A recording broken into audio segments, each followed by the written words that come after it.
বিসমিল্লাহির রহমানির রহিম। প্রিয় শিক্ষার্থীবৃন্দ, আজকের অনলাইন ক্লাসে তোমাদের প্রতি আন্তরিক শুভেচ্ছা ও অভিনন্দন। আশা করি তোমরা সবাই ভালো আছো।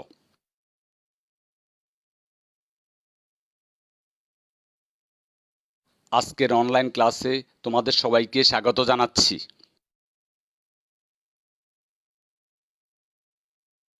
আমি মোহাম্মদ হানিফ, প্রভাষক হিসেব বিজ্ঞান বিভাগ, আব্দুল ওহাব ডিগ্রি কলেজ, খিলপাড়া, চাটখিল, নোয়াখালী। প্রিয় শিক্ষার্থীবৃন্দ, আমাদের আজকের অনলাইন ক্লাসের বিষয় হিসেব বিজ্ঞান প্রথম পত্র, শ্রেণী একাদশ ও দ্বাদশ, অধ্যায় নবম তথা এক মালিকানা কারবারের আর্থিক বিবরণী। আমরা এই অধ্যায় থেকে আজকে একটি অঙ্ক করব। এই পাঠ শেষে শিক্ষার্থীরা ক্রয় ব্যাট ও বিক্রয় ব্যাট নির্ণয় করতে পারবে, ব্যাট চলতি হিসাব প্রস্তুত করতে পারবে, নিট মুনাফার পরিমাণ নির্ণয় করতে পারবে, মোট সম্পত্তির পরিমাণ নির্ণয় করতে পারবে, মোট দায় ও মালিকানা সত্ত্ব নির্ণয় করতে পারবে। তো আমরা আজকে যে অঙ্কটা করব, আমি প্রশ্নটা পড়তেছি, তোমরা সবাই খেয়াল করো। আজওয়াত ট্রেডার্সের 2015 সালের 31 ডিসেম্বর তারিখে সমাপ্ত বছরের প্রস্তুতকৃত রেওয়া মিলটি নিম্নরূপ। তো রেওয়া মিলের দফার মধ্যে প্রথম আছে মজুদ পণ্য 1/1/2015, অর্থাৎ প্রারম্ভিক মজুদ পণ্য 20,000 টাকা। এরপরে আছে ক্রয় ও বিক্রয় ব্যাকেটে 15% ব্যাট সহ ডেবিট 1,15,000, ক্রেডিট 2,30,000, অর্থাৎ ব্যাট সহ ক্রয় হলো 1,15,000 আর ব্যাট সহ বিক্রয় হলো 2,30,000। এরপরে আছে মজুরি খরচ 10,000 টাকা। তারপরে আছে কল কবজা একটা স্থায়ী সম্পদ 1,50,000 টাকা। প্রাপ্য হিসাব ও প্রদেয় হিসাব আছে ডেবিট 25,000 টাকা, ক্রেডিট 10,000 টাকা, অর্থাৎ প্রাপ্য হিসাব 25,000 টাকা আর প্রদেয় হিসাব 10,000 টাকা। এরপরে আছে সাধারণ খরচ 15,000 টাকা। ট্রেডমার্ক 1/1/2012 থেকে 10 বছর, যেটার মূল্য আছে 21,000 টাকা। আমরা করতেছি 2015 সালের হিসাব, আর এই ট্রেডমার্কটা আমরা ক্রয় করেছি 1/1/2012 তারিখে। তাহলে 2012 সাল আমরা ব্যবহার করছি, 2013 ব্যবহার করছি, 2014 ব্যবহার করছি, অর্থাৎ ইতিপূর্বে আমরা 3 বছরের ট্রেডমার্ক ব্যবহার করছি। তাহলে আমাদের সামনে আছে আর 7 বছর, অর্থাৎ এই যে 21,000 টাকা আছে, এইটা ট্রেডমার্কে 7 বছরের জন্য আর আমাদের বাকি আছে। তাহলে আমাদের এখানে অবলোকন যাবে এই 7 ভাগের 1 ভাগ, অর্থাৎ 3,000 টাকা। এরপরে আছে 10% সরকারি বন্ড, যেটা একটা দীর্ঘমেয়াদী বিনিয়োগ, আছে 80,000 টাকা। 6% বন্ধকি ঋণ, এটা একটা দীর্ঘমেয়াদী দায়, আছে 30,000 টাকা। এরপর আছে কমিশন, ডেবিট 4,000 টাকা, ক্রেডিট 5,000 টাকা, অর্থাৎ কমিশন বাবদ খরচ হলো 4,000 টাকা আর কমিশন বাবদ হলো আয় 5,000 টাকা। ব্যাংক চার্জ একটা খরচ 4,000 টাকা। এরপর হচ্ছে ব্যাংক সুদ, আছে ক্রেডিট 4,000 টাকা। এরপরে আছে ব্যাংকে জমা, আছে 32,000 টাকা, আর উত্তোলন ও মূলধন ডেবিট আছে 10,000, ক্রেডিট আছে 2 লক্ষ টাকা, অর্থাৎ উত্তোলন হলো আমাদের 10,000 টাকা আর মূলধন হলো 2 লক্ষ টাকা। ব্যাট চলতি হিসাব, ক্রেডিট আছে 7,000 টাকা, অর্থাৎ ব্যাট চলতি হিসাব বাবদ আমাদের ইতিপূর্বের দেনা আছে 7,000 টাকা। তো আমাদের রেওয়া মিলের যোগগুলো হলো 4,86,000 টাকা। অন্যান্য তথ্য, 1 নম্বর আছে 10,000 টাকার পণ্য আগুনে বিনষ্ট হওয়ার পূর্বে সমাপনী মজুত পণ্য মূল্যায়ন করা হয়েছে 50,000 টাকা। বিমা কোম্পানি 7,000 টাকা ক্ষতিপূরণ দিতে সম্মত হয়েছে, অর্থাৎ আমাদের সমাপনী মজুত পণ্য মূল্যায়ন করা হয়েছে যেটা আগুনে বিনষ্ট হওয়ার আগে 50,000 টাকা। এখান থেকে 10,000 টাকার পণ্য আগুনে বিনষ্ট হয়ে গেছে, তাহলে সমাপনী মজুত পণ্য থেকে এই আগুনে বিনষ্ট পণ্য আমাদের 10,000 টাকা বাদ দিয়ে দেখাতে হবে। সাথে সাথে বিমা কোম্পানি যেহেতু আমাদেরকে 7,000 টাকা ক্ষতিপূরণ দিতে সম্মত হয়েছে, সেহেতু আমাদের একটা আগুনে বিনষ্টজনিত ক্ষতি হিসেবে আসবে 3,000 টাকা, আর বিমা কোম্পানির নিকট পাওনা হিসেবে আমাদের থাকবে 7,000 টাকা। 2 নম্বরে কল কবজার সংস্থাপন ব্যয় 2,000 টাকা মজুরির অন্তর্ভুক্ত আছে এবং মজুরি বকেয়া আছে 1,000 টাকা। কল কবজার সংস্থাপন ব্যয় 2,000 টাকা মজুরির অন্তর্ভুক্ত যেহেতু আছে, এটা মজুরি থেকে বাদ, সাথে সাথে কল কবজার সাথে যোগ। আর বকেয়া মজুরির সাথে যোগ, এবং এটা একটা চলতি দেয়। 3 নম্বরে আছে মনিহারি ক্রয় 5,000 টাকা সাধারণ খরচের অন্তর্ভুক্ত আছে এবং 1,000 টাকার মনিহারি অব্যবহৃত আছে। মনিহারি ক্রয় যেহেতু সাধারণ খরচের অন্তর্ভুক্ত আছে, সেহেতু সাধারণ খরচ থেকে মনিহারিটা বাদ দিতে হবে, আর মনিহারিকে আমরা আলাদাভাবে লিখব। আর মনিহারি এখনও 1,000 টাকার অব্যবহৃত আছে, যেহেতু অব্যবহৃত আছে সেহেতু এটা মনিহারি থেকে বাদ যাবে এবং এটা একটা চলতি সম্পদ বিবেচনা করতে হবে। তারপরে হলো কলকবজার উপর 10% অবচয় ধার্য করতে হবে। এখন আমাদের কাছে প্রশ্ন হলো ক, ব্যাট চলতি হিসাব প্রস্তুত করো। খ, 2015 সালের 31শে ডিসেম্বর তারিখে সমাপ্ত বছরের আজওয়াদ ট্রেডার্সের মোট লাভ 1,21,000 টাকা ধরে নিট লাভ বা ক্ষতির পরিমাণ নির্ণয় করো। আর গত প্রশ্ন হলো 2015 সালের 31শে ডিসেম্বর তারিখে মালিকানা সত্ত্ব 2,80,800 টাকা ধরে আজওয়াদ ট্রেডার্সের আর্থিক অবস্থার বিবরণী তৈরি করো। এখানে একটা ইঙ্গিত আছে, সেটা হচ্ছে সমাপনী মজুত পণ্য ব্যাট বাদ দিয়ে মূল্যায়ন করা হয়েছে ধরে নিয়ে সমস্যার সমাধান করতে হবে। অর্থাৎ আমাদের যে সমাপনী মজুত পণ্য আছে এখানে ব্যাট বাদ দিয়ে, অর্থাৎ সমাপনী মজুত পণ্যের প্রকৃত মূল্যই আমাদের এখানে দেওয়া আছে, এখানে ব্যাট বাইর করতে হবে না। তো আমরা প্রশ্নটা পড়লাম, এবার আমরা এটার সমাধানে আসি। কতে আমাদের কাছে প্রশ্ন ছিল যে ব্যাট চলতি হিসাব প্রস্তুত করো। তো ব্যাট চলতি হিসাব প্রস্তুত করতে হলে আমাদেরকে চলমান যে চকে একটি খতিয়ানের ঘর করতে হবে। ওই খতিয়ানে সর্বপ্রথম আমাদের ব্যাট চলতি হিসাবের যে প্রারম্ভিক উদ্বৃত্ত, যেটা রেও মিলে দেওয়া আছে 7,000 টাকা, এটা আমাদের ক্রেডিট যে আছে, যেহেতু এটা ক্রেডিটে লিখলাম। তারপরে কৃত পণ্যের ব্যাট আমরা দেখতেছি আমাদের ক্রয়ের সাথে কোনো ফেরত বা অন্য কোনো সমন্বয় নাই, সেহেতু আমাদের 1,15,000 টাকার মধ্যে ব্যাট আছে 115/15, অর্থাৎ 100 টাকা মূল্য সাথে 15 টাকা ব্যাট, অর্থাৎ 115/15 হলো আমাদের ব্যাট, যেটা হলো 15,000 টাকা। এটা ডেবিট হওয়ার ফলে ডেবিট আর আগে ছিল ক্রেডিট জের, এরপরে আমাদের থাকতেছে, যেহেতু ডেবিট বড়, ডেবিট জেরে থাকতেছে আমাদের 8,000 টাকা। তারপরে হলো বিক্রিত পণ্যের ব্যাট, যেটা বিক্রয় আছে ব্যাট সহ 2,30,000 টাকা, ওইটাও একইভাবে ব্যাট হবে 115/15, তাহলে হচ্ছে 30,000 টাকা। এটা হলো ক্রেডিট। আমরা দেখতেছিলাম যে আমাদের আগে ব্যাট চলতি হিসাবে ডেবিট জের ছিল 8,000 টাকা, এখন ক্রেডিট জের 30,000 টাকা হওয়ার কারণে ক্রেডিট 22,000 টাকা বেশি, সেহেতু ক্রেডিট জের হবে 22,000 টাকা। তো আমাদের কয়ের উত্তর হলো ব্যাট চলতি হিসাবের উদ্বৃত্ত, যেটা 22,000 টাকা ক্রেডিট। এবার আসি খতে আমাদের কাছে প্রশ্ন ছিল মোট লাভ 1,21,000 টাকা ধরে নিট লাভ বা ক্ষতির পরিমাণ নির্ণয় করো। তো আমরা একটা বিশদ আয় বিবরণীর ঘর করছি, যেখানে আমরা প্রথম লিখছি মোট লাভ, যেটা প্রশ্ন মতে 1,21,000 টাকা আমার শেষ ঘরে লিখলাম। তারপর হয়েছে বাদ পরিচালন ব্যয়, এর মধ্যে প্রথম আছে সাধারণ খরচ, রেও মিলে দেওয়া আছে 15,000 টাকা, আমরা এটা লিখলাম। আর সমন্বয়ে দেওয়া আছে মনিহারি, যেটা সাধারণ খরচের অন্তর্ভুক্ত আছে 5,000 টাকা, এই 5,000 টাকা আমরা বাদ দিলাম। বাদ দিলে আমাদের প্রকৃত সাধারণ খরচ থাকে 10,000 টাকা। এরপরে এই যে মনিহারি খরচটা আমরা সাধারণ খরচের অন্তর্ভুক্ত আছে, এটাকে আমরা আলাদা করলাম, লিখলাম মনিহারি খরচ 5,000 টাকা। আবার এটার সাথে একটা সমন্বয় আছে যে অব্যবহৃত মনিহারি 1,000 টাকা আছে। কিন্তু মনিহারি খরচ 5,000 টাকা হইলেও যেহেতু 1,000 টাকা এখনও অব্যবহৃত আছে, সেহেতু আমাদের প্রকৃত মনিহারি খরচ থাকতেছে 4,000 টাকা। তারপরে আছে আমাদের কমিশন খরচ, এটাও আছে আমাদের 4,000 টাকা। এরপরে আছে ব্যাংক চার্জ, এটাও একটা আমাদের খরচ আছে 4,000 টাকা। তারপরে আছে আমাদের আগুনে বিনষ্টজনিত ক্ষতি, যেটা আমাদের 10,000 টাকা আগুনে বিনষ্ট হয়েছে, এখান থেকে 7,000 টাকা ক্ষতিপূরণ পাওয়া যাবে, তাহলে আমাদের লস হচ্ছে 3,000 টাকা। এরপরে হলো ট্রেডমার্কের অবলোকন। আমরা ইতিপূর্বে আলোচনা করেছি যে ট্রেডমার্ক যে 21,000 টাকা আছে, এটা আছে অবশিষ্ট 7 বছরের, তাহলে এটার অবলোপন 7/1 অর্থাৎ 3,000 টাকা।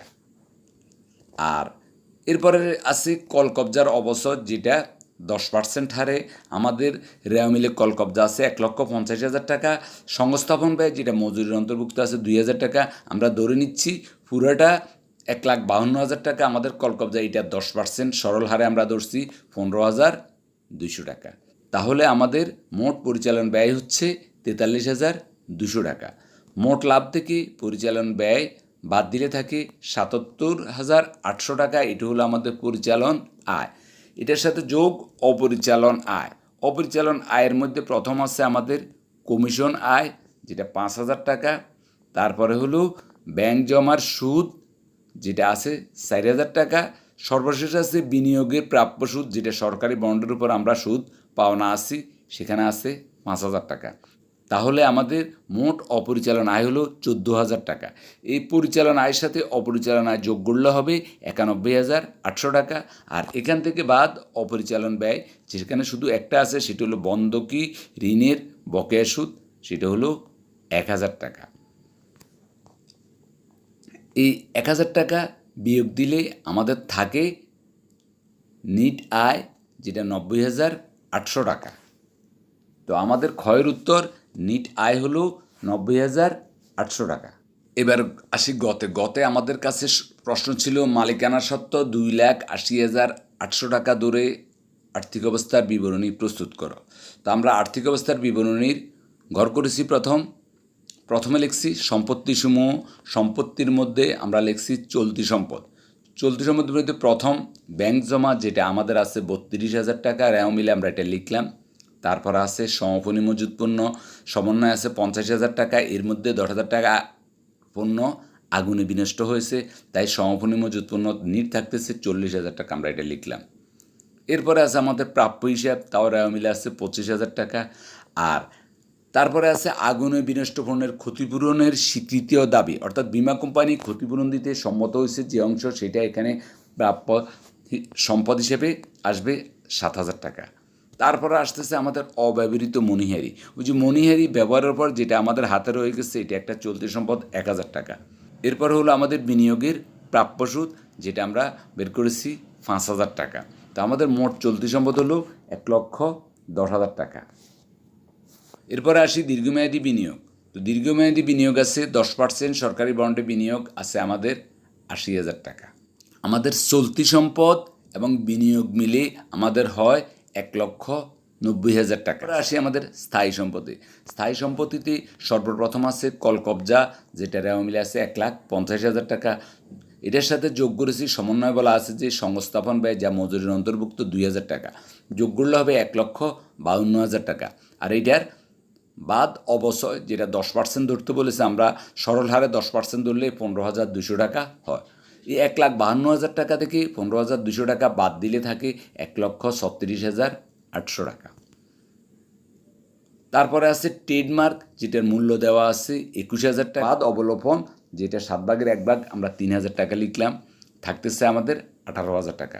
তাহলে আমাদের মোট স্থায়ী সম্পদ হলো 1,54,800 টাকা। আর আমাদের মোট সম্পদ হলো যেটা চলতি সম্পদ, বিনিয়োগ এবং স্থায়ী সম্পদ মিলে আমাদের মোট সম্পদ হচ্ছে 3,44,800 টাকা। তারপরে হলো দায় ও মালিকানা সত্ত্ব। সর্বপ্রথম আমরা লিখতেছি চলতি দায়, যেটা ব্যাট চলতি হিসেব আমরা কতে বের করেছি, এটা আছে আমাদের 22,000 টাকা। তারপরে প্রদেয় হিসাব, এটা রেওয়া মিলে ছিল 10,000 টাকা। এরপরে বকেয়া মজুরি, যেটা মজুরি বাবদ আমাদের এখনও বকেয়া আছে 1,000 টাকা, আমরা এটা লিখলাম। এরপরে আছে বন্ধকি ঋণের প্রদেয় সুদ 1,000 টাকা। তাহলে আমাদের মোট চলতি দায় হলো 34,000 টাকা। আর আছে দীর্ঘমেয়াদী দায় যেটা 6% বন্ধকি ঋণ আছে 30,000 টাকা। তাহলে আমাদের মোট বহির্দায় হলো 66,000 টাকা। আর মালিকানা সত্ত্বের কথা বলা আছে প্রশ্ন মতে 2,80,800 টাকা। তো আমাদের মোট দায় এবং মোট মালিকানা সত্ত্ব মিলে যোগ করলে হয় 3,44,800 টাকা। তো আমাদের গয়ের উত্তর 3,44,800 টাকা। প্রিয় শিক্ষার্থীবৃন্দ, তো আমরা আজকের সমস্যাটা আলোচনা করেছি, আমরা অঙ্কটা করেছি, আশা করি তোমরা অঙ্কটা বুঝতে পেরেছো। আজকের অঙ্কে ব্যাট সংযুক্ত ছিল। তো আমরা আজকে তোমাদেরকে বাড়িতে করার জন্য একটা অঙ্ক দিচ্ছি, তোমরা অঙ্কটা বাড়িতে করবে। তো আমাদের আজকের বাড়ির কাজ, আমি প্রশ্নটা পড়তেছি, তোমরা খেয়াল করো। মাশরাফি ট্রেডার্সে 2015 সালের 31শে ডিসেম্বর তারিখের রেওয়া মিল নিম্নরূপ। এখানে ডেবিট এবং ক্রেডিট দুইটা দিক আছে। ডেবিট দিকে আছে প্রথম উত্তোলন 50,000 টাকা, যেটা মালিকানা সত্ত্বের হ্রাস। তারপর হচ্ছে হাতে নগদ, যেটা চলতি সম্পদ 1,50,000 টাকা। এরপরে আছে মজুদ পণ্য, যেটা 1/15 আছে 1 লক্ষ টাকা। তারপর আছে মজুরি, এটা একটা প্রত্যক্ষ ব্যয়, আছে 40,000 টাকা। তারপরে আছে ইজারা সম্পত্তি, যেটা 10 বছরের জন্য আছে 3 লক্ষ টাকা। ক্রয় 15% ব্যাট সহ, অর্থাৎ ব্যাট সহ ক্রয় 2,30,000 টাকা। এরপরে আছে বেতন, একটা পরিচালন ব্যয় বা পরোক্ষ ব্যয় আছে 60,000 টাকা। প্রাপ্য হিসাব বা দেনাদার, একটা চলতি সম্পদ আছে 1,45,000। আর আছে ব্যাট চলতি হিসাব 50,000 টাকা, অর্থাৎ ব্যাট চলতি হিসাবে আমাদের জমা আছে 50,000 টাকা। সবশেষে আছে অনাদায়ী দেনা, যেটা একটা ক্ষতি, আছে 5,000 টাকা। আর আমাদের রেওয়া মিলের ডেবিট দিকে যোগবল হলো 11,30,000 টাকা। এবার আসি ক্রেডিট দিকে। প্রথম আছে মূলধন, যেটা 4,50,000 টাকা। তারপর আছে পণ্য বিক্রয়, যেটা 15% ব্যাট সহ আছে 4,60,000 টাকা। এরপরে আছে প্রদেয় হিসাব বা পাওনাদার, আছে 2 লক্ষ টাকা। তারপর অনাদায়ী দেনা সঞ্চিতি, যেটা পুরাতন অনাদায়ী দেনা সঞ্চিতি, আছে 8,000 টাকা। সবশেষে আছে উপবানা, এটা একটা অপরিচালন আয়, আছে 12,000 টাকা। আমাদের রেওয়া মিলের ক্রেডিট দিকে যোগবল 11,30,000 টাকা। আমরা রেওয়া মিল পড়লাম। এবার সমন্বয়ে আসি। সমন্বয় প্রথম বলা আছে সমাপনী মজুদ পণ্য 1,50,000 টাকায় মূল্যায়ন করা হয়েছে, কিন্তু এই মূল্যায়নের পর 20,000 টাকার পণ্য আগুনে বিনষ্ট হয়েছে। বিমা কোম্পানি 15,000 টাকা ক্ষতিপূরণ দিতে রাজি হয়েছে। তাহলে এটা আগের অঙ্কের মতোই। 2 নম্বরে আছে প্রাপ্য হিসেবের উপর 10% অনাদায় পাওনা সঞ্চিতি তৈরি করো। 3 নম্বরে আছে বেতন বকেয়া আছে 10,000 টাকা। বেতন খরচ বকেয়া আছে, খরচের সাথে যোগ হবে এবং এটা একটা চলতি দেয়। আর উপবানা অনাদায়ী আছে 8,000 টাকা। উপবানা একটা আয়, আয় অনাদায়ী বা বকেয়া আছে, এইটা উপবানার সাথে এই 8,000 টাকা যোগ হবে। সাথে সাথে এই যে অনাদায়ী উপবানা, এটা আমাদের একটা সম্পদ, চলতি সম্পদ হিসেবে আমরা দেখাবো। সবশেষে আছে অগ্রিম মজুরি প্রদান 10,000 টাকা। অগ্রিম মজুরি প্রদানের কারণে আমাদের খরচ বেশি হয়ে গেছে, এই জন্য মজুরি থেকে অগ্রিমটা আমরা বাদ দিব এবং সাথে সাথে এই 10,000 টাকা অগ্রিম মজুরি হিসেবে আমরা সম্পদে লিখব, যেটা চলতি সম্পদ। এখন তোমাদের কাছে প্রশ্ন হলো ব্যাট চলতি হিসাব তৈরি করো। তো তোমরা আগের অঙ্কর মতো করে ব্যাট চলতি হিসাব তৈরি করবে। হতে আছে মোট লাভের পরিমাণ নির্ণয় করো, যেটা আমাদের বিশদ আয় বিবরণীর প্রথম অংশটা বা আংশিক করে দেখাতে হবে। এরপর গতে তোমাদের কাছে প্রশ্ন হলো মোট লাভ 1,10,000 টাকা ধরে চলতি বছরের নেট লাভ বা ক্ষতি দেখাও। তো প্রিয় শিক্ষার্থীবৃন্দ, আমরা আজকে যে অঙ্কটা করেছি সেটা ব্যাটের অঙ্ক। আশা করি তোমরা অঙ্কটা বুঝতে পেরেছো। এই অঙ্কটার মতো করে আমরা আরেকটা অঙ্ক তোমাদেরকে বাড়িতে করার জন্য দিছি, তোমরা অঙ্কটা বাড়িতে করবে। যদি তোমাদের কোনো সমস্যা হয় তোমরা আমার সাথে যোগাযোগ করবে। মাদককে না বলুন। নেশা করার প্রবণতা বহু প্রাচীনকাল থেকে চলে আসলেও সাম্প্রতিককালে এটি ভয়াবহ আকার ধারণ করেছে। মাদকাসক্তি এমন একটি দুর্বার নেশা, যাতে একবার অভ্যস্ত হয়ে পড়লে তা পরিত্যাগ করা অতি দুরূহ। মাদক আসক্ত ব্যক্তি শুধু নিজের ধ্বংসই টেনে আনে না, জাতীয় জীবনকেও এক ভয়াবহ পরিণামের দিকে ঠেলে দেয়। সরকার এর বিরুদ্ধে যুদ্ধ ঘোষণা করেছে, আমাদেরকেও সরকারকে সহায়তা করতে হবে। তাই আসো আমরা সবাই মাদককে না বলি এবং সুস্থ সুন্দর জীবন গড়ি।